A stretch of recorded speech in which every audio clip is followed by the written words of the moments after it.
श्री वाहिगुरु जी। सारग महला पंजवा। रसना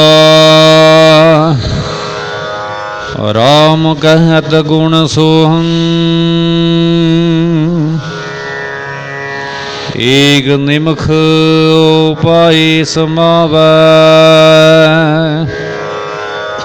देख चरित मन मोहं।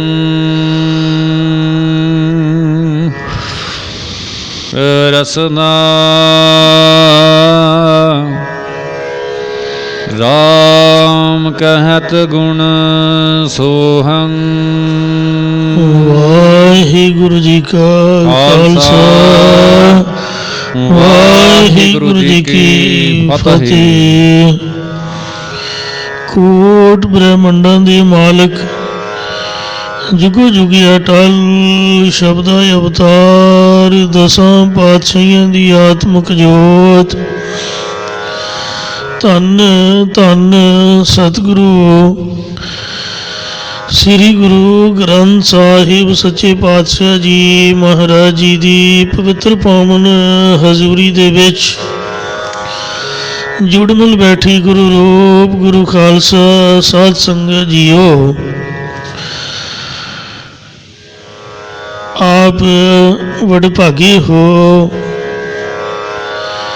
जो अमृत वेले तो पंज बाणियां दा नितनेम, श्री सुखमनी साहिब जी का पाठ अते संपूर्ण श्री आसा जी की वार दा कीर्तन सरमन कर रहे सीगे। आसा दी वार दी समाप्ति हुई है। आओ हुण बड़े प्यार अर सत्कार दे नाल अमृत बाणी हर हर तेरी सुन सुन होवे परम गत मेरी। जलन बुझी शीतल हुए मनुआ सतगुर का दर्शन पाए जियो। सतगुरां दी पवित्र अमृत बाणी की कथा विचार सरवण करके लाह प्राप्त करो। साडा गुरु सर्व कला समर्थ है। जिस दे भी सिर उपर हाथ रख देवे उन्होंने रागी बना सकता है, कथावाचक बना सकता है, कवि बना सकता है, जो मर्जी बना सकता है। महाराज ने प्रभु की शक्ति का श्री सुखमनी साहिब जी दे विच वर्णन किया है। नीकी कीरी मह कल रख है। ये जिहड़ी प्रभु शक्ति है, हुण रब तां आपां वेखिया नहीं, साडे कोल तां गुरबाणी है। गुरु साहिब ने वो गुरु साहिब जी की ही शक्ति है। जे महाराज की कृपा हो जाए, छोटी जी कीड़ी दे विच अपनी शक्ति रख देवे, बंदा तो बंदा, इंसान तो महाराज ने भगवान का रूप बनाया है। बंदा तो बंदा है, जे छोटी जी कीड़ी च भी अपनी शक्ति रख देवे, भस्म करे, लश्कर कोट लख है, वो लखां दे करोड़ा लाम लश्कर साड़ के स्वाह कर सकती है। इन्नी समर्था रब दे विच गुरु साहिब दे विच है। और जिहदे सिर उपर हाथ रख देवे, भावें उन्होंने कुछ भी ना आउंदा होवे, उन्होंने महाराज सारियां 14 दियां 14 विद्या सफुरन करा सकता है। जिवें सेवक श्री रामदास जी ने श्री गुरु अमरदास जी के चरणों च बेनती की थी, सच्चे पातशाह तुसी मैनू लाहौर तो भेज रहे हो, उत्थे बड़े बड़े आलम फाजल ਮੁਸਲਮਾਨਾਂ ਦੇ ਵਿਦਵਾਨ ਬੈਠੇ ਹੋਣਗੇ, ਬਨਾਰਸ ਕਾਸ਼ੀ ਦੇ ਪੜ੍ਹੇ ਹੋਏ ਬੜੇ ਬੜੇ ਪੰਡਤ ਬ੍ਰਾਹਮਣ ਹੋਣਗੇ, ਤੇ ਮਹਾਰਾਜ ਬਾਦਸ਼ਾਹ ਦੀ ਕਚਹਿਰੀ 'ਚ ਵੀ ਮੈਨੂੰ ਤਾਂ ਕੱਖ ਵੀ ਨਹੀਂ ਆਉਂਦਾ, ਆਪਾਂ ਤਾਂ ਘਰੋਂ ਹੀ ਘੁੰਗਣੀਆਂ ਵੇਚਦੇ ਤੁਹਾਡੇ ਕੋਲ ਆ ਗਏ ਆ। ਉੱਥੇ ਕਿਹੜਾ ਕੋਈ ਕਲਾਸ ਲਾਈ ਸੀ ਆ ਕੇ, ਗੋਇੰਦਵਾਲ ਸਾਹਿਬ ਤਾਂ ਟੋਕਰੀ ਢੋਂਦੇ ਰਹੇ, ਕਾਰ ਸੇਵਾ ਕਰਦੇ ਰਹੇ, ਉੱਥੇ ਪੜ੍ਹਾਈ ਲਿਖਾਈ ਥੋੜ੍ਹੋ ਕੀਤੀ ਹੈ ਸਾਡੇ ਵਾਂਗ। ਹੁਣ ਸਾਨੂੰ ਤਾਂ ਮਾਣ ਹੈ ਵੀ ਆਪਾਂ ਆਹ ਕਲਾਸ ਕੀਤੀ ਆ, ਉਹ ਕਲਾਸ, ਕੋਈ ਸਕੂਲ ਨਹੀਂ, ਕੋਈ ਕਾਲਜ ਨਹੀਂ, ਕੋਈ ਉੱਥੇ ਵਿਦਵਤਾ ਨਹੀਂ, ਬਸ ਮਹਾਰਾਜ ਦੀ ਕਿਰਪਾ ਹੀ ਵਰਤਦੀ ਸੀਗੀ। ਤੇ ਸੱਚੇ ਪਾਤਸ਼ਾਹ ਵੀ ਉਹ ਸਵਾਲ ਕਰਨਗੇ ਤੇ ਮੈਂ ਜਵਾਬ ਕਿਵੇਂ ਦੇਵਾਂਗਾ। ਮਹਾਰਾਜ ਕਹਿੰਦੇ ਵੀ ਤਿਉਂ ਹੀ ਕਰੀ, ਜਦ ਸਵਾਲ ਕਰਨਗੇ ਉੱਤਰ ਦੇਣਾ ਹੋਊਗਾ ਤੇ ਸੱਜੇ ਪਾਸੇ ਵੇਖੀ, ਮੈਂ ਤੇਰੇ ਸੱਜੇ ਪਾਸੇ ਖੜਾ ਹੋਊਂਗਾ ਤੇ ਮੈਂ ਤੈਨੂੰ ਕੰਨ 'ਚ ਦੱਸੂਗਾ ਵੀ ਆਹ ਬੋਲ, ਉਚਾਰਨ ਕਰੋ ਸਤਨਾਮ ਸ੍ਰੀ ਵਾਹਿਗੁਰੂ। ਤਾਂ ਗੁਰੂ ਰਾਮਦਾਸ ਮਹਾਰਾਜ ਨੇ ਸੱਚਮੁੱਚ ਜਦ ਸੱਜੀ ਬਾਂਹ ਵੱਲ ਤੱਕਿਆ ਤੇ ਗੁਰੂ ਅਮਰਦਾਸ ਮਹਾਰਾਜ ਜੀ ਬੋਲੀ ਜਾਣ, ਉਸੇ ਤਰ੍ਹਾਂ ਹੀ ਗੁਰੂ ਰਾਮਦਾਸ ਜੀ ਬੋਲੀ ਜਾਣ। ਪੂਰੀ ਦੀ ਪੂਰੀ ਗੀਤਾ ਜ਼ਬਾਨੀ ਸੁਣਾਤੀ। ਆਖਿਆ ਵੀ ਇਹਦਾ ਪਾਪ ਹੁਣ ਤੁਹਾਨੂੰ ਲੱਗੂਗਾ, ਕਿਉਂਕਿ ਮੁਸਲਮਾਨਾਂ ਦੇ ਸਾਹਮਣੇ ਤੁਹਾਡੇ ਗ੍ਰੰਥਾਂ 'ਚ ਲਿਖਿਆ ਵੀ ਗੀਤਾ ਦਾ ਪਾਠ ਨਹੀਂ ਕਰਨਾ। ਤੁਸੀਂ ਕਿੱਥੇ ਤੁਰੇ ਫਿਰਦੇ ਹੋ, ਸਾਨੂੰ ਕੀ ਨਹੀਂ ਆਉਂਦਾ, ਜੋ ਮਰਜ਼ੀ ਸੁਣ ਲਓ। ਮਹਾਂਪੁਰਖ ਭਿੰਡਰਾਂ ਵਾਲੇ ਸੰਤ ਦਮਦਮੀ ਟਕਸਾਲ ਦੇ 11ਵੇਂ ਮੁਖੀ ਸੰਤ ਸੁੰਦਰ ਸਿੰਘ ਜੀ ਖਾਲਸਾ, ਉਹਨਾਂ ਸਮਝਿਆ ਵੀ ਇਹ ਜਾਟੀ ਹੈ, ਸਿੱਧਾ ਸਾਦਾ ਮੁੰਡਾਸਾ ਜਿਹਾ ਕੀਤਾ, ਕਾਰਸੇ ਵਾਲੇ ਬਾਬੇ ਵਾਂਗ ਗੋਡਿਆਂ ਤੋਂ ਉੱਪਰ ਲੰਡਾ ਜਿਹਾ ਚੋਲਾ ਪਾਇਆ ਖੱਦਰ ਦਾ, ਤੇ ਮੋਢੇ 'ਤੇ ਪਰਨਾ ਖੱਦਰ ਦਾ, ਵੀ ਇਹ ਤਾਂ ਐਵੇਂ ਹੀ ਹੈ ਜੱਟ ਸਾਧ, ਇਹਨੂੰ ਕੀ ਆਉਂਦਾ। ਹਰਿਦੁਆਰ ਦੇ ਕੁੰਭ ਦੇ ਮੇਲੇ 'ਤੇ ਉਹਨਾਂ ਬੜੇ ਬੜੇ ਔਖੇ ਸਵਾਲ ਕੀਤੇ ਗੁਰਬਾਣੀ ਦੇ। ਮਹਾਂਪੁਰਖ ਕਹਿੰਦੇ ਬੈਠ ਜਾਓ ਭਾਈ, ਇਹੀ ਵੇਦਾਂ ਸ਼ਾਸਤਰਾਂ ਦੇ ਬਾਬਤ ਵੀ ਗੁਰਬਾਣੀ ਜਿਹੜੀ ਹੈ ਇਹਦੀ ਕੀ ਜ਼ਰੂਰਤ ਸੀਗੀ, ਜਾਂ ਇਹਦੇ 'ਚ ਇਹ ਸਿਧਾਂਤ ਹੈ ਜਾਂ ਨਹੀਂ। ਮਹਾਂਪੁਰਖ ਕਹਿੰਦੇ ਬੈਠ ਜਾਓ ਭਾਈ। ਉਹਨਾਂ ਨੂੰ ਬਿਠਾ ਲਿਆ। ਲਗਾਤਾਰ 25 ਦਿਨ ਇੱਕ ਓਅੰਕਾਰ ਤੋਂ ਹੀ ਅੱਗੇ ਨਹੀਂ ਜਾਣਦਾ। ਇੱਕ ਓਅੰਕਾਰ ਦੇ 25 ਦਿਨ ਉਹਦੀ ਕਥਾ ਹੀ ਕਰਦੇ ਰਹੇ। ਸਾਰੇ ਪੰਡਤਾਂ ਸ਼ਸ਼ਕਰ ਉੱਠੇ ਵੀ ਐਡੀ ਵਿਦਵਤਾ। ਭਿੰਡਰਾਂ ਵਾਲੇ ਸੰਤ ਮਹਾਂਪੁਰਖ ਇੰਨੇ ਪ੍ਰਸਿੱਧ ਸੀਗੇ, ਗੁਰਬਾਣੀ ਦੀ ਕਥਾ ਵਿੱਚ ਇੰਨੇ ਮਾਹਰ ਸੀਗੇ ਬਈ ਉਹਨਾਂ ਦੇ ਅੱਗੇ ਕੋਈ ਸਵਾਲ ਨਹੀਂ ਸੀ ਕਰ ਸਕਦਾ। ਉਹਨਾਂ ਤੋਂ ਬਖਸ਼ਿਸ਼ ਮਹਾਂਪੁਰਖ ਬਾਬਾ ਗੁਰਬਚਨ ਸਿੰਘ ਸਾਹਿਬ ਖਾਲਸਾ ਜੀ ਨੂੰ ਪ੍ਰਾਪਤ ਹੋਈ, ਜਿਨ੍ਹਾਂ ਨੇ 3.5 ਮਿੰਟਾਂ 'ਚ ਸ੍ਰੀ ਜਪਜੀ ਸਾਹਿਬ ਜੀ ਦਾ ਕਵਿਤਾ ਬਣਾ ਕੇ ਐਨ ਮੌਕੇ 'ਤੇ ਉਸੇ ਵਕਤ ਹੀ ਜਦ ਪਰਖ ਹੋਈ ਬੋਪਾ ਰਾਏ ਮਹਾਂਪੁਰਖ ਕਹਿਣ ਲੱਗੇ ਵੀ ਤੁਸੀਂ ਕਥਾ ਸੁਣੀ ਹੈ, ਭੋਗ ਪਿਆ ਹੈ, ਤੇ ਚਲੋ ਜਪਜੀ ਸਾਹਿਬ ਦਾ ਸਿਧਾਂਤ ਸੁਣਾਓ। ਕੋਈ ਟਾਈਮ ਜ਼ਿਆਦਾ ਨਹੀਂ ਲਾਉਣਾ, ਘੱਟ ਤੋਂ ਘੱਟ ਟਾਈਮ 'ਚ। ਤੇ ਸਭ ਤੋਂ ਘੱਟ ਸਮਾਂ ਮਹਾਂਪੁਰਖ ਬਾਬਾ ਗੁਰਬਚਨ ਸਿੰਘ ਜੀ ਨੇ ਲਿਆ। ਉਹ ਕਵਿਤਾ ਸ੍ਰੀ ਗੁਰਮੁਖ ਪ੍ਰਕਾਸ਼ ਗ੍ਰੰਥ ਵਿੱਚ ਸਾਡੇ ਕੋਲ ਮੌਜੂਦ ਹੈ। ਸ੍ਰੀ ਜਪਜੀ ਸਾਹਿਬ ਦਾ ਸਿਧਾਂਤ ਕਵਿਤਾ 3.5 ਮਿੰਟ 'ਚ। ਸੋ ਗੁਰੂ ਗੁਰੂ ਹੈ, ਜਿਸ 'ਤੇ ਮਰਜ਼ੀ ਕਿਰਪਾ ਕਰ ਸਕਦਾ। ਤੁਹਾਡੇ ਨਜ਼ਦੀਕ ਪੰਜੋਖਰਾ ਸਾਹਿਬ ਸਤਿਗੁਰੂ ਹਰਿਕ੍ਰਿਸ਼ਨ ਸਾਹਿਬ ਜੀ ਦੇ ਉੱਪਰ ਇੱਕ ਜੋ ਲਾਲਨਾਮੇ ਪੰਡਤ ਸੀਗਾ, ਉਹਨੇ ਸ਼ੰਕਾ ਕੀਤੀ ਵੀ ਨਾਮ ਤਾਂ ਐਡਾ ਵੱਡਾ ਸ੍ਰੀ ਗੁਰੂ ਹਰਿਕ੍ਰਿਸ਼ਨ ਸਾਹਿਬ ਜੀ, ਕਹਿੰਦੇ ਕ੍ਰਿਸ਼ਨ ਦੀ ਉਚਾਰੀ ਗੀਤਾ ਤਾਂ ਭਾਵੇਂ ਪਾਠ ਬਣਾਉਂਦਾ ਹੋਵੇ। ਮਹਾਰਾਜ ਕਹਿੰਦੇ ਤੂੰ ਜਿਹਨੂੰ ਮਰਜ਼ੀ ਲੈ ਆ, ਜੋ ਕਹੇਗਾ ਅਸੀਂ ਬੁਲਾ ਦਿਆਂਗੇ। ਗੂੰਗੇ ਤੇ ਬੋਲੇ ਸੱਜੇ ਚੀਵਰ ਨੂੰ ਲੈਣ ਦਾ ਸਤਿਗੁਰਾਂ ਨੇ ਆਪ ਦੇ ਇਸ਼ਨਾਨ ਕੀਤੇ ਜਲ 'ਚ ਇਸ਼ਨਾਨ ਕਰਵਾ ਕੇ ਉਹਨੂੰ ਸੋਹਣੇ ਬਸਤਰ ਪਵਾ ਕੇ ਫੁੱਲਾਂ ਵਾਲੀ ਛੱਡੀ ਉਹਦੇ ਸਿਰ 'ਤੇ ਰੱਖੀ। ਮਾਰੇ ਕਹਿੰਦੇ ਬੋਲ ਭਾਈ। ਉਹ ਗੂੰਗਾ ਬੋਲ ਪਿਆ। ਬਾਹਮਣ ਦੇ ਪੈਰ ਥਿੜਕ ਗਏ, ਪੈਰਾਂ ਹੇਠੋਂ ਜ਼ਮੀਨ ਖਿਸਕ ਗਈ, ਘਬਰਾ ਗਿਆ, ਉਹਦੀ ਜ਼ਬਾਨ ਵਲ ਖਾਣ ਲੱਗ ਪਈ, ਪਾਠ ਹੀ ਨਾ ਹੋਇਆ। ਉਹਨੇ ਆਪੇ ਹੀ ਪਾਠ ਕੀਤਾ, ਆਪੇ ਹੀ ਅਰਥ ਕੀਤੇ ਉਹ ਇੰਨਾ ਘਬਰਾ ਗਿਆ, ਮੁੜ ਕੇ ਕੋਈ ਸਵਾਲ ਹੀ ਨਹੀਂ ਆਇਆ। बड़े बड़े विदाशता शास्त्रों का सिद्धांत उन्हें सुनाया। फिर वो गुरु जी के चरनी रह पिया। उत्थे गुरुद्वारा श्री पंजोखरा साहब है। सो धन कलगीधर परमेश्वर गुरु गोबिंद सिंह साहब जी जिन्हां वर्गा कोई होर दुनिया ते ना होया ना होना। एक चंदन नामी कवि ने हंकार किया, कहन लगा जी तुहाडे कोल एडे एडे वड्डे विद्वान एडे एडे कवि मौजूद ने, ते आ मेरी कविता का अर्थ करा के सुनाओ। महाराज कहते कवियां की गल तां तूं की करदा, साडे तां घाई इहो जी टुटी फुटी कविता तां घाई अर्थ कर देणगे। कहंदे जी मंगाओ, फिर हुण घाई मंगाओ। तां बाबा धन्ना सिंह जी जिहड़ा गुरु साहिब जी दे घोड़ियां दी सेवा करदा हुंदा सी, घाई सीगा, उन्होंने मंगाया।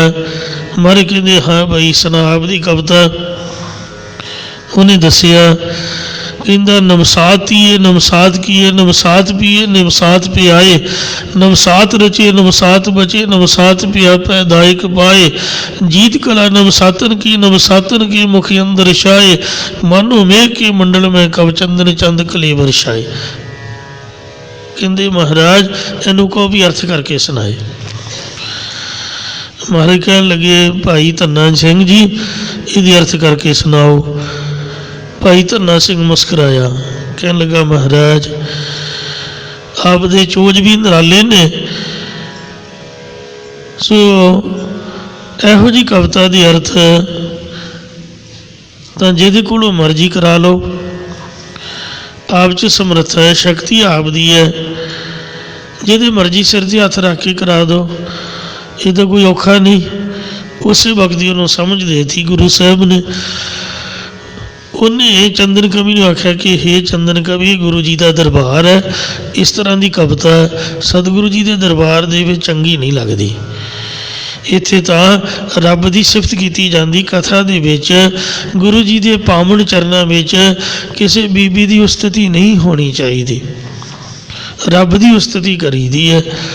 शरीर तो नाशवंत ने। तो कहन लगा भी तू अर्थ कर, गल्ला ना कर। उन्हें अर्थ करके सुनाए। नवसात तीए 9 ते 7 16 वरी की उम्र की स्त्री ने नवसात किए, 9 ते 7 16 श्रृंगार किए। नवसात पिए 9 ते 7 16 महीनिया पिछों पिए उहदा पति जिहड़ा सी वो प्रदेशों घर वापस आया।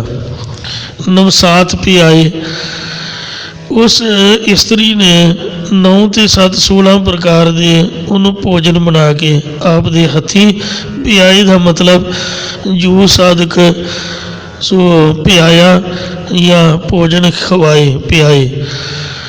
अते नवसात रचे। फिर रोटी पानी खा के 9 ते 7 16 घरां दे चौपट की बाजी आपदे पति दे नाल खेडण बैठ गई। वो चौपट रची। नवसात बचे। दोहां ने 16-16 चालां चलियां ते नवसात पिया पैदायक पाए। 16 नरदा वाली बाजी जित के स्त्री ने 16 आने वाले रुपये प्राप्त किए। मतलब बीबी बाजी जित गई तो 16 रुपये उन्हें जोड़े दाते लगे सी उन्होंने जित लेना किया। जीत कला नवसातन की। जद पति ने स्त्री नूं जितिया नवसातन के मुख अंदर छाए तदों 16 कला चंद्रवत मुख नूं शर्म दे मारे उस बीबी ने वस्त्र दे नाल छुपा लिया।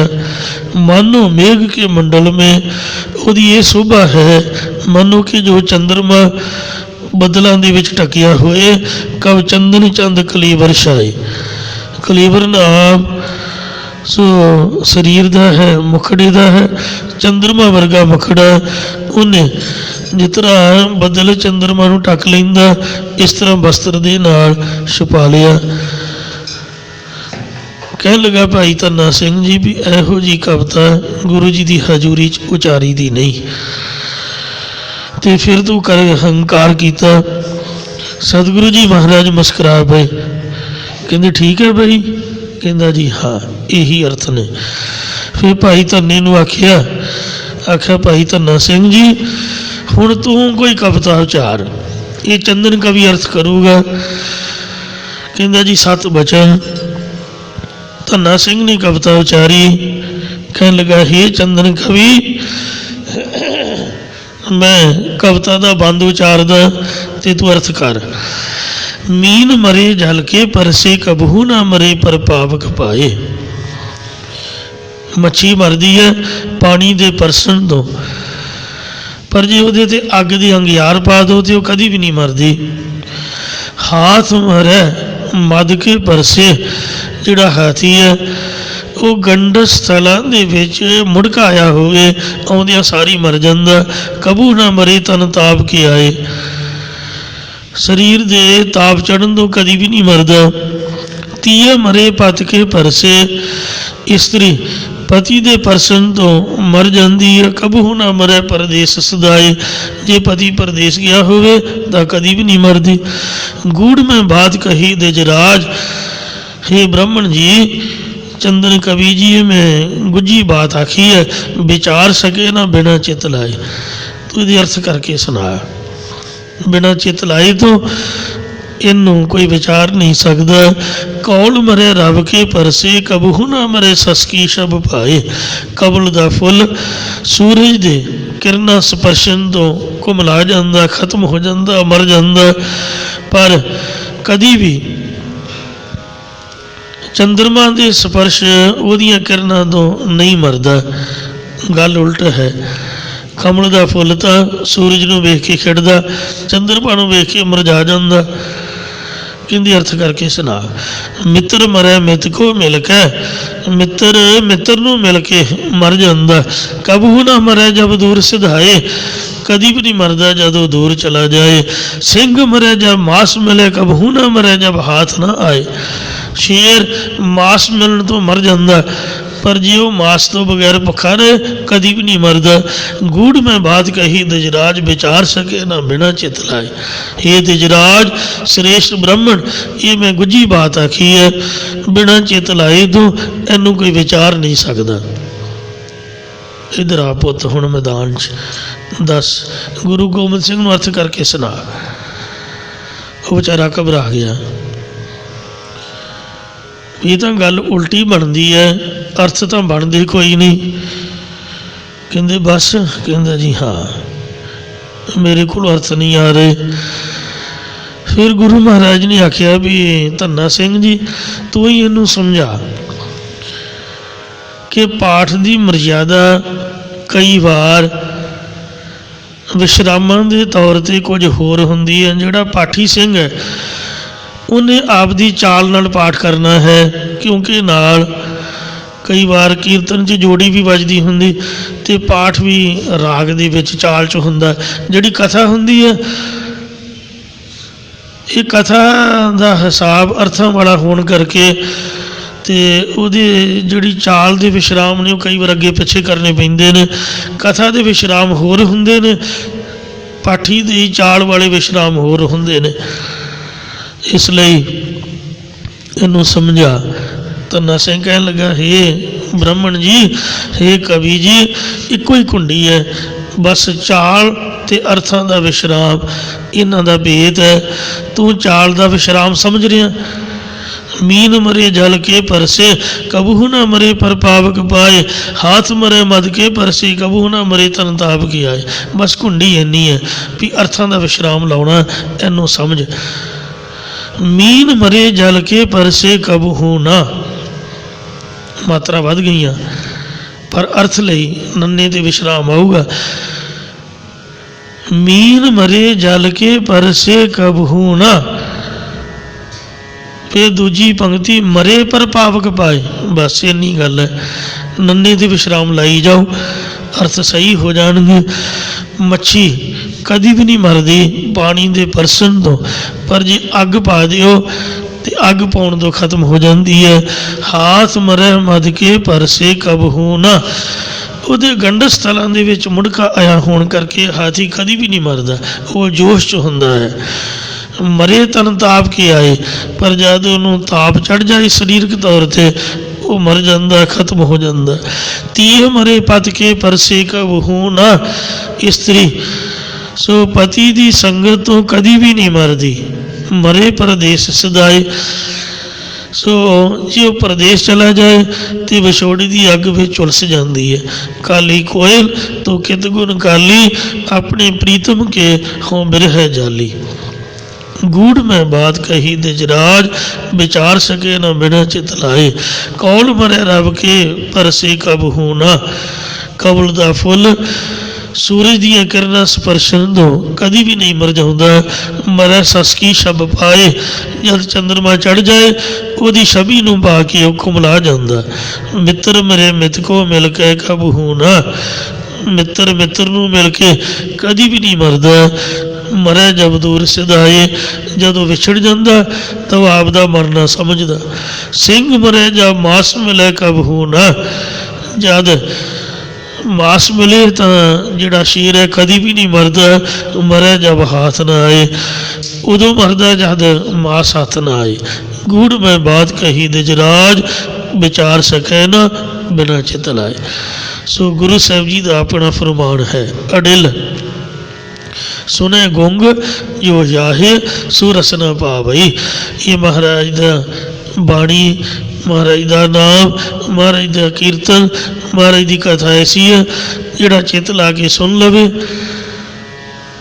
ਜਿਹੜਾ ਮੂਰਖ ਹੋਵੇ ਉਹਨੂੰ ਚਤੁਰਤਾ ਸਿਆਣਪ ਆ ਜਾਏਗੀ।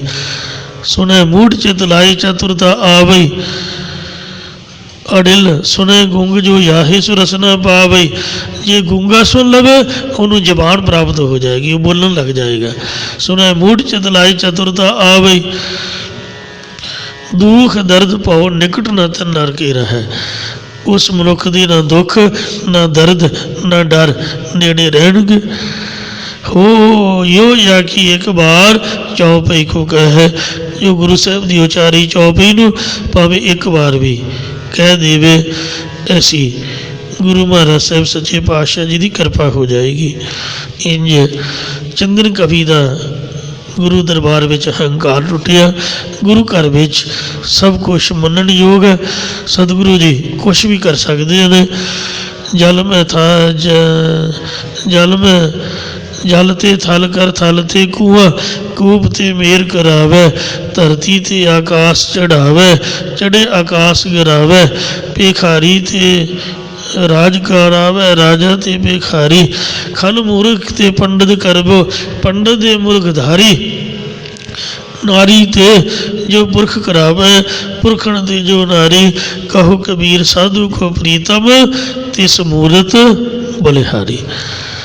ਸਤਿਗੁਰੂ ਤੋਂ ਬਲਿਹਾਰ ਜਾਈਏ, ਜਿਹਦੇ ਚਰਨਾਂ 'ਚ ਆਪਾਂ ਬੈਠੇ ਹਾਂ। ਬਲਿਹਾਰੀ ਗੁਰ ਆਪਣੇ ਦਿਵਹਾੜੀ ਸਦਵਾਰ, ਜਿਨ ਮਾਨਸ ਤੇ ਦੇਵਤੇ ਕੀਏ, ਕਰਤ ਨ ਲਾਗੀ ਵਾਰ। ਇਹੋ ਜੀ ਜੋ ਭਾਈ ਧੰਨੇ ਵਾਲੀ ਕਵਿਤਾ ਇਸ ਤਰ੍ਹਾਂ ਦੀ ਰਚੀ, 52 ਕਵੀਆਂ ਦੀ ਅਨੇਕ ਪ੍ਰਕਾਰ ਦੀ ਰਚਨਾ, ਜਿਹਦੇ ਵਿੱਚ ਬੜੇ ਬੜੇ ਗ੍ਰੰਥਾਂ ਦਾ ਉਲੱਥਾ ਸੀਗਾ। ਉਹ 9 ਮਣ ਪੱਕਾ ਵਿਦਿਆਧਰ ਗ੍ਰੰਥ ਜਦ ਗੁਰੂ ਸਾਹਿਬ ਨੇ ਸਰਸਾ ਨੂੰ ਪਾਰ ਕੀਤਾ ਤਾਂ ਸਰਸਾ ਦੇ ਵਿੱਚ ਰੁੜ ਗਿਆ ਸੀਗਾ।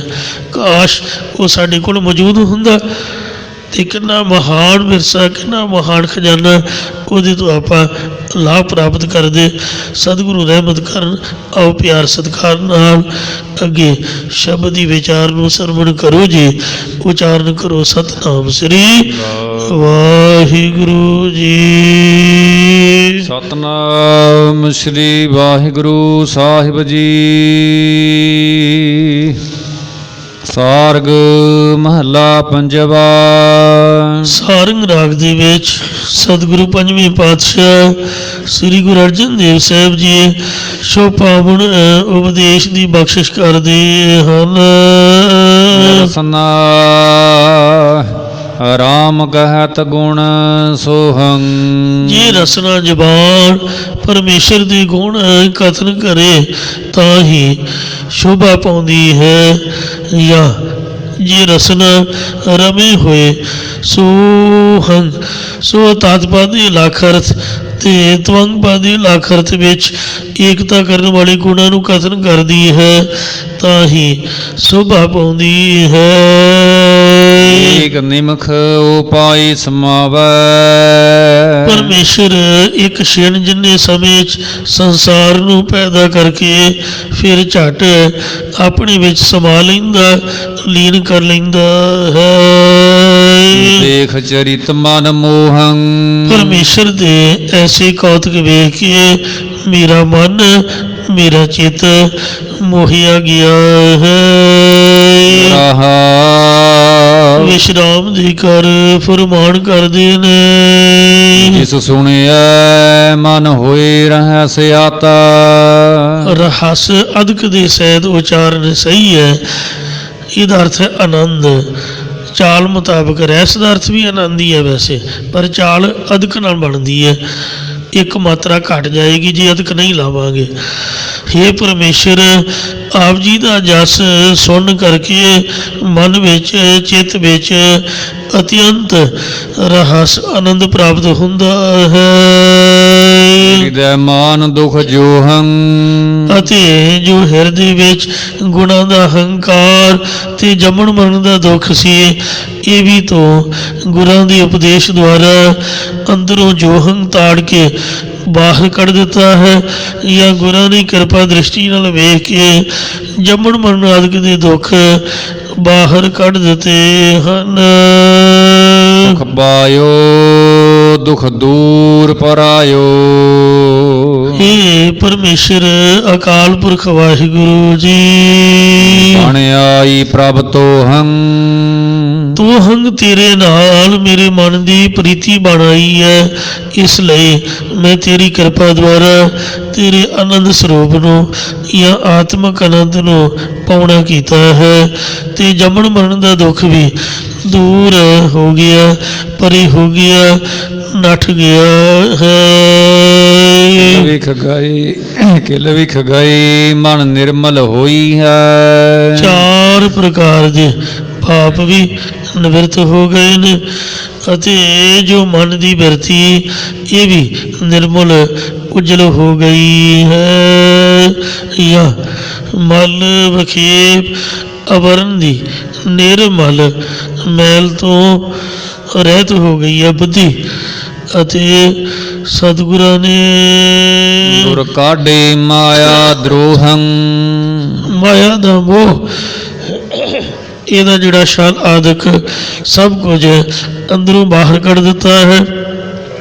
ਜਾਂ ਛਲ ਕਰਨ ਵਾਲਾ ਮਾਇਆ ਦਾ ਮੋਹ ਵੀ ਕੱਢ ਕੇ ਦੂਰ ਕਰ ਦਿੱਤਾ ਹੈ। ਨਾਨਕ ਮੈਂ ਸੋ ਪ੍ਰਭ ਪਾਇਆ। ਸਤਿਗੁਰੂ ਜੀ ਕਥਨ ਕਰਦੇ ਨੇ ਕਿ ਮੈਂ ਉਹ ਪਰਮੇਸ਼ਰ ਨੂੰ ਪਾ ਲਿਆ ਹੈ। ਭਾਵ ਮੈਂ ਜੀਵ ਦੇ ਤਵੰਗ ਪਦ ਲੱਖ ਅਰਥ ਅਤੇ ਸੋ ਭਾਵ ਈਸ਼ਰ ਦੇ ਤਤ ਪਦ ਦੇ ਲੱਖ ਅਰਥ ਰੂਪ ਬ੍ਰਹਮ ਨੂੰ ਪਾ ਲਿਆ ਹੈ। ਕਰਨ ਕਾਰਣੰ ਸਮਰਥੋਹੰ। ਕਰਨ ਕਾਰਨ ਜੋ ਵਾਹਿਗੁਰੂ ਸਾਰੇ ਕਾਰਜਾਂ ਨੂੰ ਕਰਨ ਵਾਲਾ ਅਤੇ ਸਮਰਥੋ ਸਰਬ ਸ਼ਕਤੀਵਾਨ ਹੈ। ਸਾਰਗ ਮਹਲਾ ਪੰਜਵਾ। ਸਾਰੰਗ ਰਾਗ ਦੇ ਵਿੱਚ ਸਤਿਗੁਰੂ ਪੰਜਵੇਂ ਪਾਤਸ਼ਾਹ ਸ੍ਰੀ ਗੁਰੂ ਅਰਜਨ ਦੇਵ ਸਾਹਿਬ ਜੀ ਫਰਮਾਨ ਕਰਦੇ ਨੇ। ਨਹੁ ਦੇਖਿਓ ਚੜ੍ਹਤ ਤਮਾਸਾ। ਮੈਂ ਨੇਤਰਾਂ ਦੇ ਨਾਲ ਦੇਖਿਆ ਕਿ ਇਸ ਜਗਤ ਦੀ ਰਚਨਾ ਦਾ ਕੌਤਕ ਤਮਾਸ਼ਾ ਰੂਪ ਹੈ। ਜਾਂ ਮੈਂ ਨੇਤਰਾਂ ਦੇ ਨਾਲ ਇਹ ਸੰਸਾਰ ਦਾ ਤਮਾਸ਼ਾ ਚਲਤ ਗਮਨ ਕਰਨ ਵਾਲਾ ਚਲੇ ਜਾਣ ਵਾਲਾ ਵੇਖਿਆ ਹੈ, ਜਾਂ ਨੇਤਰਾਂ ਦੇ ਨਾਲ ਇੱਕ ਐਸਾ ਚਲਿੱਤਰ ਅਸਚਰਜ ਤਮਾਸ਼ਾ ਅਸਚਰਜ ਕੌਤਕ ਦੇਖਿਆ ਹੈ ਕਿ ਬਹੁ ਦੂਰ ਸਬਹੁ ਤੇ ਨੀਰਾ। ਪਰਮੇਸ਼ਰ ਸਾਰਿਆਂ ਤੋਂ ਦੂਰ ਵੀ ਹੈ ਤੇ ਨਿਸ਼ਚੈ ਕਰਕੇ ਸਾਰਿਆਂ ਤੋਂ ਨੇੜੇ ਵੀ ਹੈ। ਉਹ ਕਿਵੇਂ ਸਮਝ ਨਹੀਂ ਆਈ ਤਾਂ ਫਿਰ ਮਹਾਰਾਜ ਸਮਝਾਉਂਦੇ ਨੇ, ਪੰਕਤੀ ਪੜੋ। ਆਗਮ ਆਗਮ ਘਟ ਵਾਸਾ ਸਬਹੁ ਦੂਰ ਸਬਹੁ ਤੇ ਨੀਰਾ। ਜਿਹੜੇ ਤਾਂ ਮਨਮੁਖ ਨੇ ਉਹਨਾਂ ਸਾਰੇ ਮਨਮੁਖਾਂ ਤੋਂ ਦੂਰ ਹੈ, ਤੇ ਜਿਹੜੇ ਗੁਰਮੁਖ ਨੇ ਉਹਨਾਂ ਸਭਨਾ ਗੁਰਮੁਖਾਂ ਦੇ ਨੇੜੇ ਹੈ। ਪਰਮੇਸ਼ਰ ਅਸੰਗ ਹੋਣ ਕਰਕੇ ਸਾਰਿਆਂ ਤੋਂ ਦੂਰ ਹੈ। ਜਿਵੇਂ ਸੂਰਜ ਕਿੰਨੀ ਦੂਰ ਹੈ, ਪਰ ਪ੍ਰਤੀਬਿੰਬ ਉਹਦਾ ਪਾਣੀ ਵਿੱਚ ਪੈ ਰਿਹਾ। ਜੇ ਤਾਂ ਚੱਕੜ ਹੈ ਫਿਰ ਤਾਂ ਦੂਰ ਹੈ, ਤੇ ਜੇ ਸਵੱਛ ਪਾਣੀ ਹੈ ਤੇ ਉਹ ਨੇੜੇ ਹੈ। ਇਉਂ ਹੈ ਤਾਂ ਮਹਾਰਾਜ ਬੜੀ ਦੂਰ, ਪਰ ਜਿਹੜਾ ਅੰਤਸ਼ਕਰਨ ਨਿਰਮਲ ਹੋ ਜਾਂਦਾ ਉਹਦੇ ਵਿੱਚ ਬਿਲਕੁਲ ਉਸੇ ਤਰ੍ਹਾਂ ਦਾ ਹੀ ਨਿਰਮਲਕਸ਼ ਸੂਰਜ ਦੀ ਤਰ੍ਹਾਂ ਵਾਹਿਗੁਰੂ ਜੀ ਦਾ ਪੈਂਦਾ। ਇਸ ਲਈ ਸਭਨਾਂ ਦਾ ਆਤਮਾ ਰੂਪ ਹੋਣ ਕਰਕੇ ਨੇੜੇ ਵੀ ਹੈ। ਜੋ ਪਰਮੇਸ਼ਰ ਅਕਾਲ ਪੁਰਖ ਹੈ, ਆਗਮ ਆਗਮ ਘਟ ਵਾਸਾ। ਉਹ ਵੇਦਾਂ ਸ਼ਾਸਤਰਾਂ ਕਰਕੇ ਵੀ ਆਗਮ ਹੈ, ਪਹੁੰਚ ਤੋਂ ਰਹਿਤ ਹੈ। ਮਨ ਦੇ ਸੰਕਲਪਾਂ ਵਿਕਲਪਾਂ ਤੋਂ ਵੀ ਰਹਿਤ ਹੈ, ਮਤਲਬ ਮਨ ਦੀ ਪਹੁੰਚ ਤੋਂ ਵੀ ਰਹਿਤ ਹੈ। ਪਰ ਉਂਝ ਆਪ ਹੀ ਸਾਰਿਆਂ ਦੇ ਘਾਟੇ ਹਿਰਦੇ ਦੇ ਵਿੱਚ ਵਸਦਾ ਹੈ।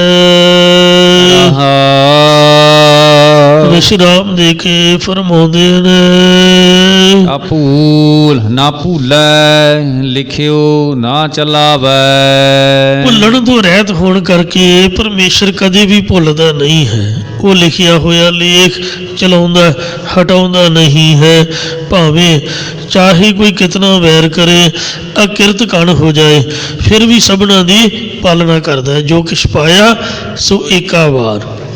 ਉਹ ਖੋਂਦਾ ਨਹੀਂ ਹੈ ਕਿਸੇ ਦੇ ਮੂੰਹ ਦੇ ਵਿੱਚ ਉੰਬਰ ਕੇ, ਅਤੇ ਉਹ ਸੁਤੰਤਰ ਹੋਣ ਕਰਕੇ ਮਤਾ ਨਾ ਕਰੈ 50 50-60 ਆਦਮੀਆਂ ਨਾਲ ਮਿਲ ਕੇ ਜਗਤ ਦੀ ਉਤਪਤੀ ਪਾਲਣਾ ਲੈਤਾ ਬਾਰੇ ਸਲਾਹ ਵੀ ਨਹੀਂ ਕਰਦਾ।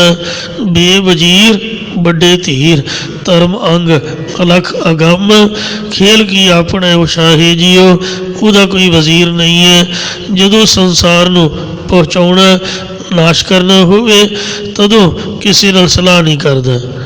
ਸੰਸਾਰ ਨੂੰ ਪਹੁੰਚਾਉਣਾ ਹੋਵੇ ਕਦੀ ਵੀ ਉਹ ਕਿਸੇ ਨਾਲ ਸਲਾਹ ਨਹੀਂ ਕਰਦਾ ਹੈ।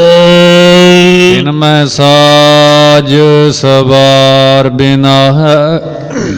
ਪਰਮੇਸ਼ਰ ਇੱਕ ਖਿਣ ਦੇ ਵਿੱਚ ਜਗਤ ਨੂੰ ਸਾਜ ਲੈਂਦਾ, ਰਚ ਲੈਂਦਾ, ਪਾਲਣ ਪੋਸ਼ਣ ਰੂਪ ਸਵਾਰਨਾ ਕਰਦਾ ਹੈ, ਜਾਂ ਜੀਵਾਂ ਦੇ ਅੰਗ ਪ੍ਰਤੰਗ ਬਣਾ ਕੇ ਸਵਾਰ ਦਿੰਦਾ ਹੈ, ਅਤੇ ਆਪ ਰਚੇ ਹੋਏ ਜਗਤ ਨੂੰ ਨਾਸ਼ ਕਰ ਦਿੰਦਾ ਹੈ। ਭਗਤ ਵਛਲ ਗੁਣ ਤਾਸਾ। ਉਹ ਪਰਮੇਸ਼ਰ ਭਗਤੀ ਕਰਨ ਵਾਲੇ ਭਗਤਾਂ ਦਾ ਪਿਆਰਾ ਅਤੇ ਗੁਣਾਂ ਦਾ ਖਜ਼ਾਨਾ ਹੈ। ਅੰਧਕੂਪ ਮਹਿ ਦੀਪਕ ਬਲਿਓ। ਜੋ ਸੰਸਾਰ ਰੂਪ ਅੰਨੇ ਖੂਹ ਵਿੱਚ ਬ੍ਰਹਮ ਗਿਆਨ ਰੂਪ ਦੀਵਾ ਬਲਿਆ ਹੈ। ਗੁਰ ਹਿਰਦੈ ਕੀਓ ਪਰਗਾਸਾ। ਇਹ ਸਤਿਗੁਰਾਂ ਨੇ ਹਿਰਦੇ ਵਿੱਚ ਗਿਆਨ ਦਾ ਚਾਨਣਾ ਕੀਤਾ ਹੈ। ਇਸੇ ਪ੍ਰਕਾਰ ਅੰਧਕੂਪ ਮਹਿ ਦੀਪਕ ਬਲਿਓ।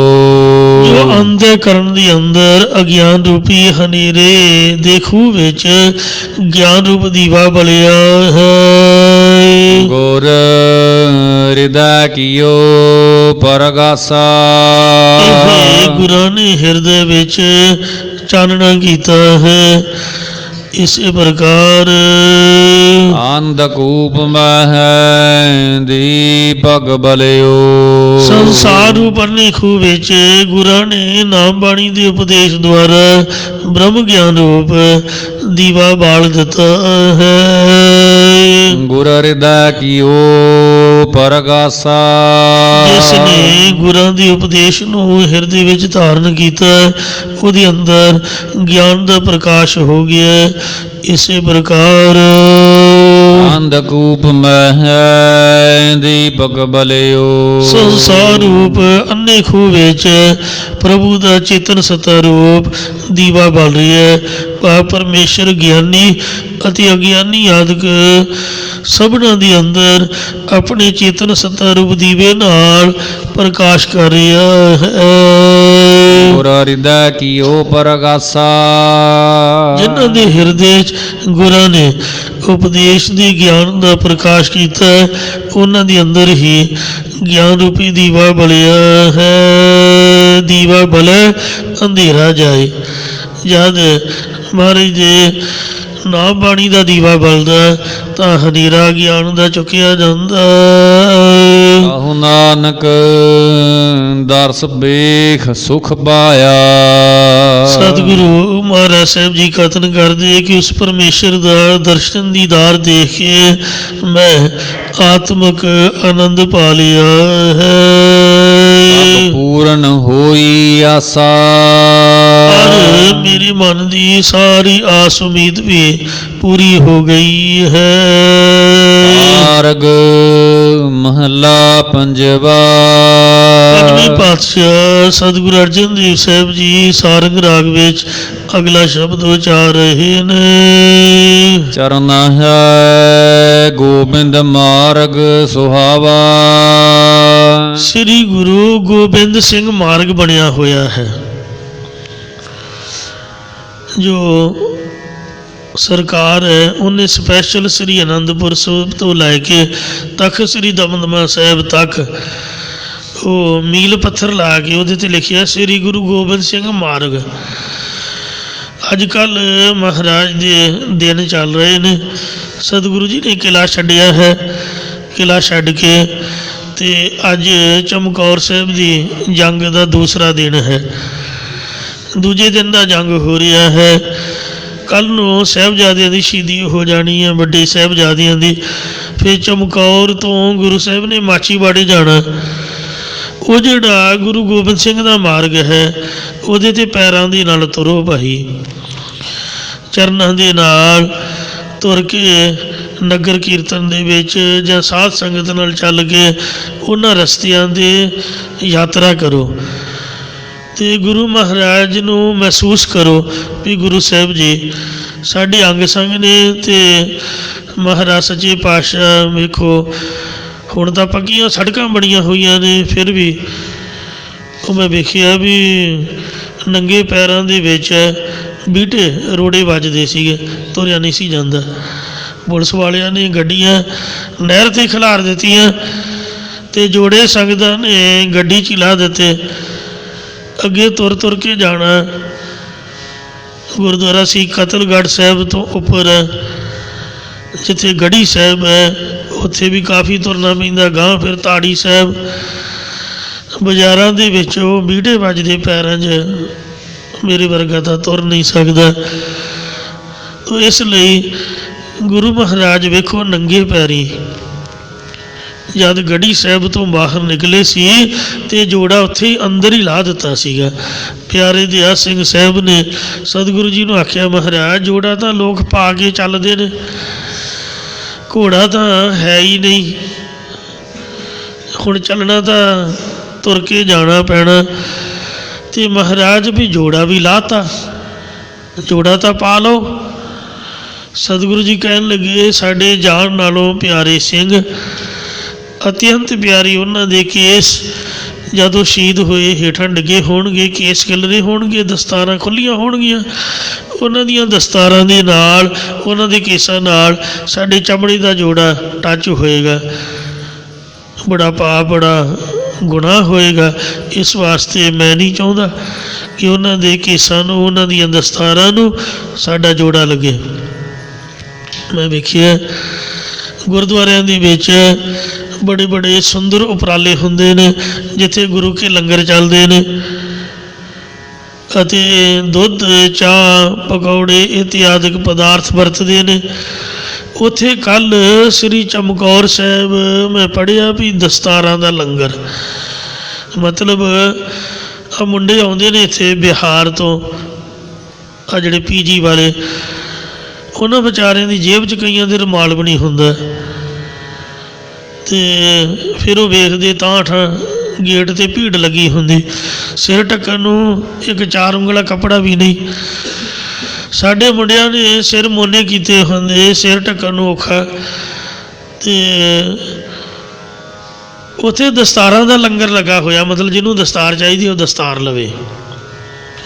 ਕਿਸੇ ਗੁਰਮੁਖ ਦਾ ਉੱਥੇ ਹੀ ਫੋਨ ਆਇਆ, ਕਹਿੰਦੇ 34 ਗੁਰਦੁਆਰੇ ਸੈਕਟਰ, ਜਿੱਥੇ ਗੁਰੂ ਤੇਗ ਬਹਾਦਰ ਸਾਹਿਬ ਜੀ ਦਾ ਗੁਰਦੁਆਰਾ ਸਾਹਿਬ 34 ਸੈਕਟਰ ਚੰਡੀਗੜ੍ਹ, ਉੱਥੇ ਬਸਤਰਾਂ ਦਾ ਲੰਗਰ ਲੱਗਾ ਹੋਇਆ। ਨਵੀਂ ਗੱਲ ਮੈਂ ਸੁਣੀ, ਬੜੀ ਸੋਹਣੀ ਹੈ।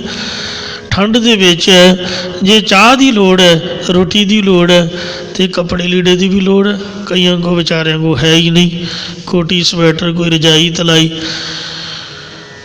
ਕੈਨੇਡਾ ਦੇ ਵਿੱਚ ਵੀ ਸਾਡੀਆਂ ਧੀਆਂ, ਸਾਡੇ ਮੁੰਡੇ ਜਦ ਜਾਂਦੇ ਨੇ, ਕਈ ਵਾਰ ਬੰਦਾ ਉੱਥੇ ਮਜਬੂਰ ਹੋ ਜਾਂਦਾ, ਕੰਮ ਕੋ ਮਿਲਦਾ ਨਹੀਂ।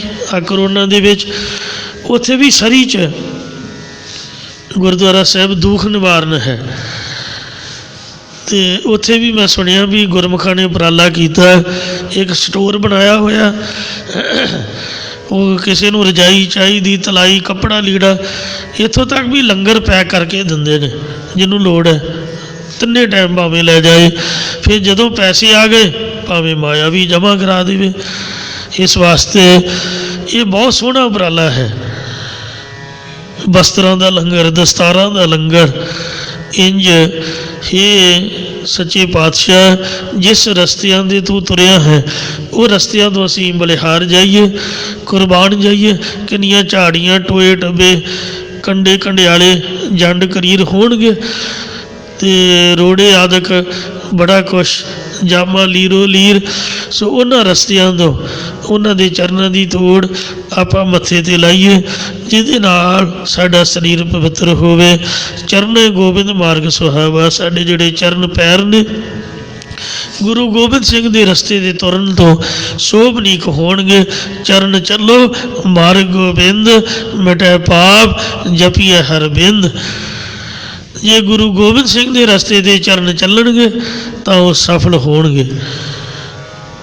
ਚਰਨ ਸਰਨ ਗੁਰ ਏਕ ਪੈਂਡਾ ਜਾਏ ਚੱਲ, ਸਤਿਗੁਰ ਕੋਟ ਪੈਂਡਾ ਆਗੇ ਹੋਏ ਲੇਖਤ ਹੈ। ਭਾਵਨੀ ਭਗਤ ਪਾਏ ਕੌਡੀ ਅਗਰ ਭਾਗ ਰੱਖੈ, ਤਾਂ ਹੀ ਗੁਰ ਸਰਬ ਨਿਧਾਨ ਦਾਨ ਦੇਤ ਹੈ। ਇਸੇ ਪ੍ਰਕਾਰ ਹੈ ਗੋਬਿੰਦ ਮਾਰਗ ਸੁਹਾਵਾ। ਪੈਰਾਂ ਦੇ ਨਾਲ ਗੁਰੂ ਗੋਬਿੰਦ ਸਿੰਘ ਨੂੰ ਸਿਰ 'ਤੇ ਚੁੱਕ ਕੇ ਰਸਤੇ ਚੱਲਣਾ ਕਿੰਨਾ ਸੋਹਣਾ ਲੱਗਦਾ ਹੋਏਗਾ। ਗਨੀ ਖਾਂ ਅਤੇ ਨਬੀ ਖਾਂ, ਮਾਛੀਵਾੜੇ ਦੇ ਮੁਸਲਮਾਨ ਗੁਰਮੁਖ ਪਿਆਰੇ, ਗੁਲਾਬੇ ਅਤੇ ਪੰਜਾਬੇ ਦੇ ਚਬਾਰੇ 'ਚੋਂ ਸਤਿਗੁਰੂ ਜੀ ਨੂੰ ਵਿਦਾ ਕਰ ਦਿੱਤਾ। ਉਹ ਵਿਚਾਰੇ ਘਬਰਾ ਗਏ, ਮਸੰਦ ਸੀਗੇ, ਸੇਵਾ ਕਰਨੀ ਕਿਹੜੀ ਸੌਖੀ ਹੈ। ਫਿਰ ਔਖੀ ਵੇਲੇ ਅਤੇ ਉਹ ਮੁਸਲਮਾਨ ਕਹਿੰਦੇ, ਮਹਾਰਾਜ ਤੁਸੀਂ ਸਾਡੇ ਘਰ ਆਓ ਜੀ। ਰਾਜ ਸੀ ਮੁਸਲਮਾਨਾਂ ਦਾ, ਕੋਈ ਉਹਨਾਂ ਦੇ ਘਰ ਵਿੱਚ ਸ਼ੱਕ ਵੀ ਨਹੀਂ ਸੀ ਕਰ ਸਕਦਾ। ਅਤੇ ਫਿਰ ਕਹਿਣ ਲੱਗੇ, ਮਹਾਰਾਜ ਵੀ ਗੱਲ ਇੰਝ ਹੈ, ਲੋਕ ਬੜੇ ਖਰਾਬ ਨੇ, ਕਾਜੀ ਕੋਜੀ ਤੁਰੇ ਫਿਰਦੇ ਨੇ, ਕਿਤੇ ਕੋਈ ਇਹੋ ਜਿਹੀ ਘਟਨਾ ਨਾ ਵਾਪਰ ਜਾਏ, ਅਤੇ ਤੁਹਾਨੂੰ ਬੇਨਤੀ ਕਰਨੀ ਤਾਂ ਨਹੀਂ ਚਾਹੀਦੀ, ਅਤੇ ਪਰ ਬੱਚਾ ਆਪਦੇ ਮਾਂ ਪਿਓ ਨਾਲ ਗੱਲ ਤਾਂ ਕਰ ਸਕਦਾ ਹੈ। ਜੇ ਤੁਹਾਨੂੰ ਚੰਗਾ ਲੱਗੇ ਤਾਂ ਤੁਸੀਂ ਕੱਪੜੇ ਸਾਡੇ ਵਰਗੇ ਪਾ ਲਿਓ ਜੀ। ਮੁਸਲਮਾਨ ਨੀਲੇ ਕੱਪੜੇ ਪਾਉਂਦੇ ਨੇ ਜਿਹੜੇ ਹੱਜ ਕਰਕੇ ਆਉਂਦੇ, ਮੱਕੇ ਦੇ ਹਾਜੀ। ਜੇ ਤੁਸੀਂ ਮਹਾਰਾਜ ਨੀਲੇ ਬਸਤਰ ਧਾਰਨ ਕਰ ਲਓ ਤਾਂ ਸਾਨੂੰ ਤੁਹਾਡੀ ਸੇਵਾ ਕਰਨੀ ਸੌਖੀ ਰਹੂਗੀ। ਮਹਾਰਾਜ ਕਹਿੰਦੇ, ਲੈ ਕੱਪੜਿਆਂ 'ਚ ਕੀ ਪਿਆ, ਰੰਗਾਂ 'ਚ ਫਿਰ ਕੀ ਆ, ਨੀਲੇ ਬਸਤਰ ਪਾ ਲਾਂਗੇ, ਆਪਾਂ ਨੂੰ ਕੀ ਆ। ਸਿਰਫ ਕੇਸ ਨਹੀਂ ਕਟਾਈ ਦੇ, 5 ਕਕਾਰਾਂ ਦੀ ਰਹਿਤ ਰੱਖੀ ਦੀ ਹੈ, ਕੱਪੜੇ ਜਿਸ ਤਰ੍ਹਾਂ ਦੇ ਮਰਜ਼ੀ ਪਾਓ। जैसा देश वैसा पेश। श्री गुरु नानक देव महाराज तो एक मिनट लाते सी आप दा लिबास बदल लग्या। गुरु नानक साहब ने भी तो इस तरह के कपड़े पाए सीगे, नील वस्त्र धरे बनवारी, कूजा हथ किताब कश, नील रूप धरे बनवारी। फिर बाबा मक्के गया, जो मक्के गए सीगे नीले कपड़े पा के तो गए सी।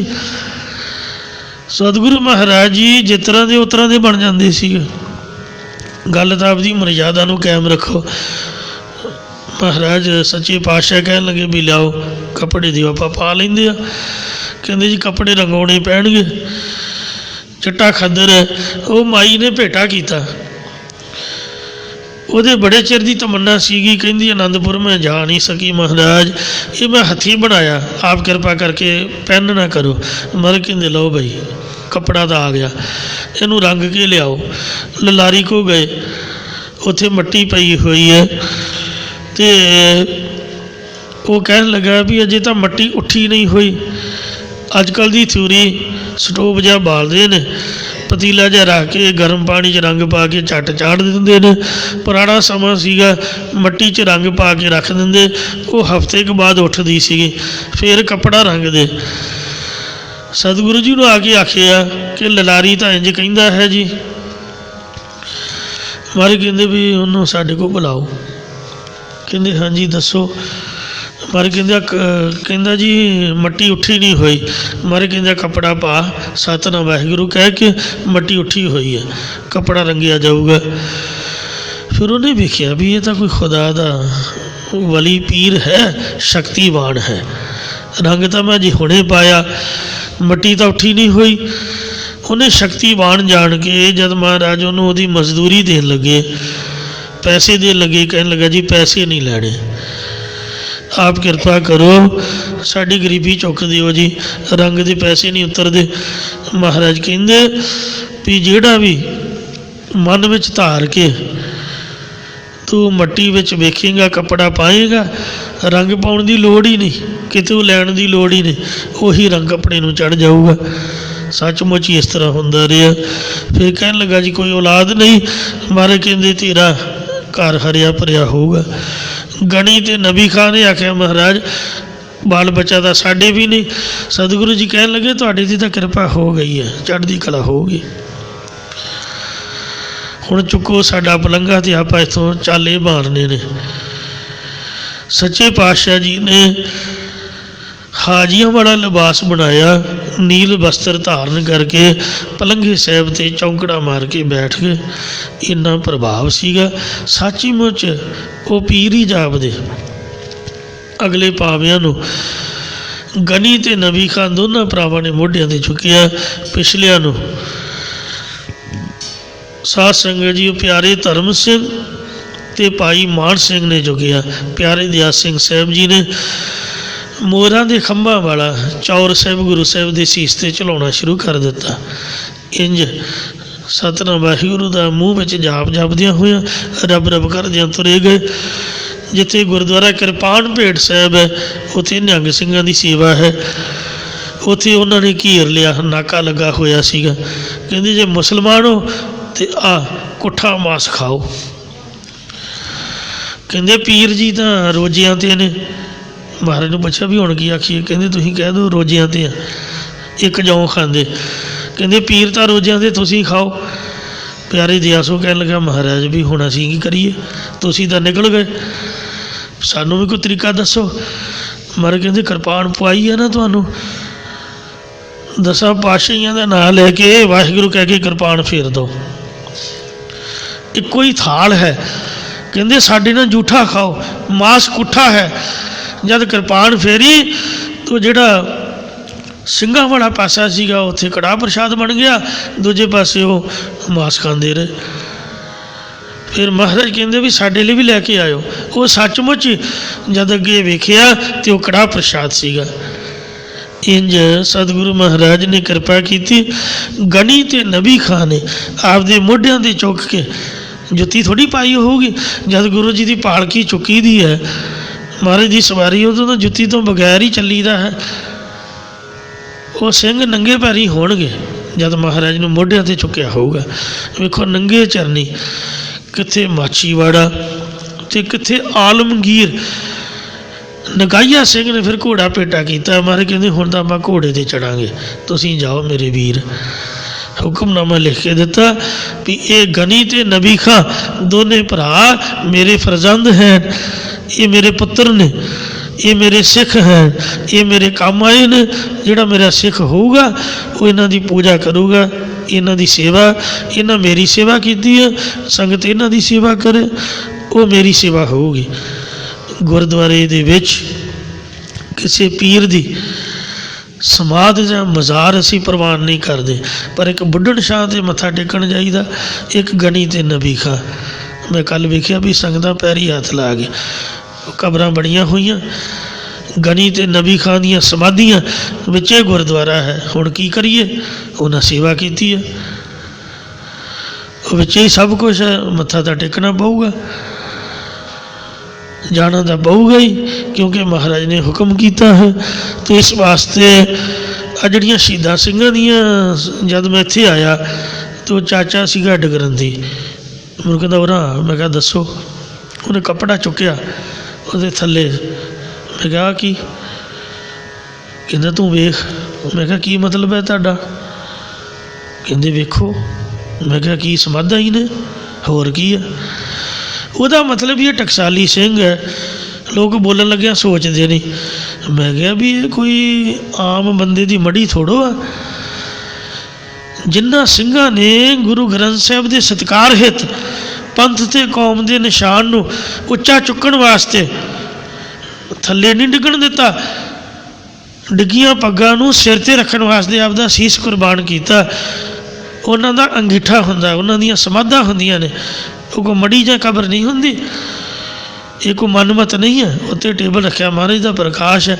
ਸਾਡੇ ਚੱਬੇ ਵੀ ਪਹਿਲਾਂ ਉੱਥੇ ਸਮਾਧੀ ਹੁੰਦੀ ਸੀ। ਖਾੜਕੂਆਂ ਨੇ ਨਿਹੰਗਾ ਸਿੰਘਾਂ ਨੂੰ ਹੱਥ ਜੋੜ ਕੇ ਬੇਨਤੀ ਕੀਤੀ ਵੀ ਮਹਾਰਾਜ ਦਾ ਪ੍ਰਕਾਸ਼ ਵੀ ਕਰੋ। ਪਹਿਲਾਂ ਉੱਥੇ ਮੱਥਾ ਟੇਕੀਦਾ, ਹੁਣ ਪ੍ਰਕਾਸ਼ ਤਾਂ ਬਾਅਦ ਵਿੱਚ ਹੋਇਆ। ਸਾਡੇ ਪਿੰਡ ਵੀ ਹਰੇਕ ਪੈਲੀ ਦੇ ਵਿੱਚ ਬਾਬੇ ਬਲਵੰਤ ਸਿੰਘ ਦੀ ਸਮਾਧ ਹੈ, ਔਰ ਬਾਬੇ ਸੰਤੋਖ ਸਿੰਘ ਦੀ, ਅਤੇ ਬਾਬਾ ਰੂੜ ਸਿੰਘ, ਬਾਬਾ ਦਿਆਲ ਸਿੰਘ, ਬੜੇ ਸਿੰਘ ਹੋਰ ਵੀ ਨੇ। ਸਭਨਾਂ ਦੇ ਉੱਥੇ ਹੁਣ ਗੁਰਦੁਆਰੇ ਵੀ ਨਾਲ ਨਾਲ ਬਣੇ ਹੋਏ ਨੇ।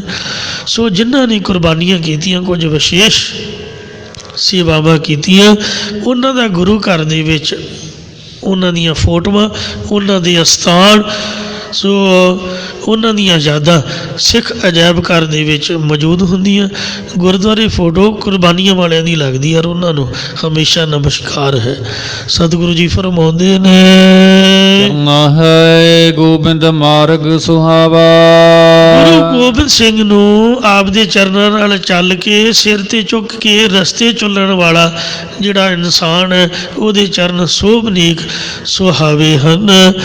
ਧੰਨ ਹਨ ਗੁਰਮੁਖ ਗਨੀ ਖਾਂ ਅਤੇ ਨਬੀ ਖਾਂ, ਭਾਈ ਮਾਨ ਸਿੰਘ, ਭਾਈ ਧਰਮ ਸਿੰਘ, ਭਾਈ ਦਇਆ ਸਿੰਘ ਸਾਹਿਬ।